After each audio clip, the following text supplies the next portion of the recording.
আসসালামু আলাইকুম। আপনারা কেমন আছেন? আলহামদুলিল্লাহ আমরা অনেক ভালো আছি। তো কিছুদিন আগে সাজে গিয়েছিলাম, ওখানকার অনেক ভিডিও দেওয়া হয়েছে, এই ভিডিওটা দেওয়া হয়নি, তো চোখে পড়লো ভিডিওটা দিলাম। ওখানকার কথা মনে উঠলে খুবই ভালো লাগে। ওখানের পরিবেশ, মেঘগুলো যেন হাতেই ছোঁয়া যায় এমন অবস্থা।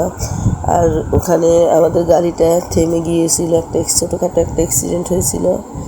তো আবার গাড়িতে উঠলাম, গাড়ি ছেড়ে দিয়েছিল এবং কটেজগুলো দেখতেছিলাম। ওখানকার কটেজগুলো এত সুন্দর, খুবই সুন্দর, পরিবেশটাও খুব মনোরম। আপনারা সবাই আসবেন, ঘুরে যাবেন, সাজেক থেকে অনেক ভালো লাগবে সেই পাহাড়ের উপর। তো ভালো থাকবেন, সুস্থ থাকবেন, ব্লগটা দেখতে থাকুন। যদি ভালো লাগে লাইক, কমেন্ট, শেয়ার এবং সাবস্ক্রাইব করে দিবেন।